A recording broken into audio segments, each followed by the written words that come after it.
नमस्कार. मी शामराव मोकाशी. प्रत्येक rickshaw taxi चालकांना हा व्हिडिओ पूर्ण ऐका. आनंद दिघे कल्याणकारी मंडळ ही ऑनलाईन आहे. आनंद दिघे कल्याणकारी मंडळ ही ऑनलाईन आहे. प्रत्येकानं लक्षात ठेवा. पुन्हा एक वेळ ऐका. आनंद दिघे कल्याणकारी मंडळ ही ऑनलाईन आहे. ह्या ऑनलाईनला महाराष्ट्रातील रिक्षा टॅक्सी चालकांनी ऑनलाईन अर्ज भरा, माहिती व्यवस्थित भरा. की आता हे कल्याणकारी मंडळ ऑनलाईननं चालू झालेलं आहे. महाराष्ट्रासाठी आहे. ह्याची 3 पेजची फाईल आहे आणि ह्याच्यात तुमचं लायसन अपलोड करावं लागतं, राशन कार्ड अपलोड करावं लागतं, तुमचा फोटो अपलोड करावा लागतं आणि आधार कार्ड, पॅन कार्ड ह्या गोष्टी अपलोड कराव्या लागतात. आणि हे कल्याणकारी मंडळाच्या माध्यमातून तुम्हाला अनेक सुविधा मिळणार आहेत, तुम्हाला न्याय मिळणार आहे.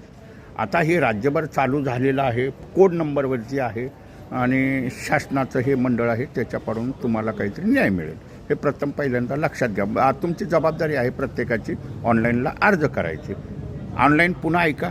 आनंद दिघे कल्याणकारी मंडळ ही ऑनलाईन आहे. हीच ऑनलाईन आहे. हीच ऑनलाईन आपल्या मोबाईलवरनं सुद्धा तुम्ही फॉर्म भरू शकता. पेपर सगळे अपलोड करा.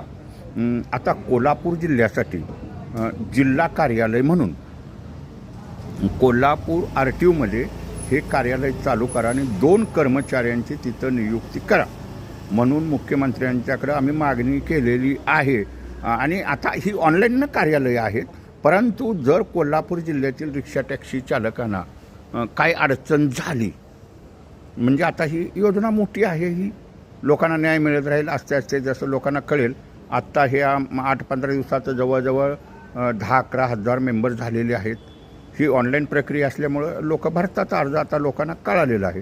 तर कोल्हापूर जिल्ह्यासाठी कोल्हापूर RTOमध्ये आनंद दिघे कल्याणकारी मंडळाचं जिल्हा कार्यालय करा आणि तिथं 2 कर्मचाऱ्यांची तात्काळ नियुक्ती करा. पूर्ण वेळ 2 कर्मचाऱ्यांची नियुक्ती करा म्हणून आम्ही मुख्यमंत्र्यांच्याकडं मागणी केलेली आहे. म्हणजे जिल्हा कार्यालयात आत्ता ही ऑनलाईननं प्रत्येक RTO कार्यालय चालू आहेत. आणि 27 जूनला दुसरा मंडळाचा स्थापना दिवस हा साजरा होणार आहे. हे कोणी विसरू नका. प्रत्येकानं व्हिडिओ पूर्ण ऐकत जावा, एकमेकाला शेअर करत जावा. जबाबदारी तुमची आहे. तुम्ही सभासद व्हायचं का नाही ते तुम्ही ठरवायचं आहे. शासनानं तुम्हाला दत्तक घेतलेलं आहे. आनंद दिघे कल्याणकारी मंडळाच्या माध्यमातून पालकत्व तुमचं स्वीकारलेलं आहे. हे मात्र लक्षात ठेवा. शासनाच्या योजना राबवून तुम्हाला कुठेतरी न्याय मिळेल हे कुणीही विसरू नका. आनंद दिघे कल्याणकारी मंडळ ह्या ऑनलाईनवरती अर्ज भरा.